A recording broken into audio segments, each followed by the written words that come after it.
Welcome to the Varahi real estates. మీరు కనుక ఛానల్ని సబ్స్క్రైబ్ చేయనట్లయితే సబ్స్క్రైబ్ చేసుకోండి. అట్లాగే రియల్ ఎస్టేట్కి సంబంధించినటువంటి మరింత ఇన్ఫర్మేషన్ కోసం ఈ ఛానల్ని ఫాలో అవ్వండి. ఇప్పుడు మనం చూస్తున్నటువంటి ఈ ల్యాండ్ ఉన్నటువంటి లొకేషన్ వచ్చేసి వర్గల్ మండలంలోని మైలారం అనేటువంటి విలేజ్ దగ్గరలో ఉన్నటువంటి ల్యాండ్ ఇది.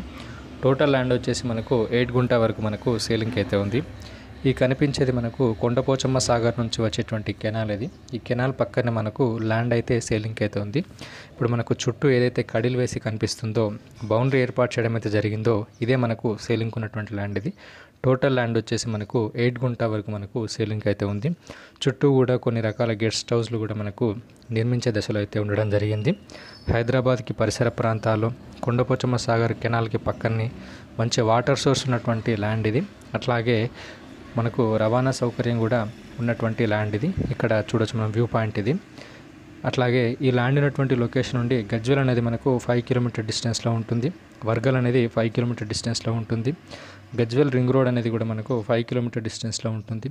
అట్లాగే రాబోతున్నటువంటి త్రిబుల్-ఆర్ 1.5 కిలోమీటర్ డిస్టెన్స్లో ఉంటుంది. షామీర్పేట్ ఓఆర్ఆర్ అనేది మనకు 22 కిలోమీటర్ డిస్టెన్స్లో ఉంటుంది. జేబీఎస్ 46 కిలోమీటర్ డిస్టెన్స్లో ఉంటుంది. ఈ ల్యాండ్ రేట్ వచ్చేసి 3 lakhs per గుంట వరకు రైతు అయితే చెప్పడం జరుగుతుంది. హైదరాబాద్కి పరిసర ప్రాంతాల్లో కొండపోచమ్మ సాగర్కి దగ్గరలో అట్లాగే ఈ కెనాల్ పక్కనే మీకు కనుక ల్యాండ్ తీసుకోవాలని ఇంట్రెస్ట్ ఉన్నట్లయితే డిస్క్రిప్షన్లో ఇచ్చిన నెంబర్ని కాంటాక్ట్ అయినట్లయితే ప్రాపర్ డాక్యుమెంట్స్ మరిన్ని వివరాలు తెలియజేయడం జరుగుతుంది. మీకు కనుక ఈ వీడియో నచ్చినట్లయితే లైక్ చేయండి, షేర్ చేయండి, సబ్స్క్రైబ్ చేయండి. Thank you for watching this video.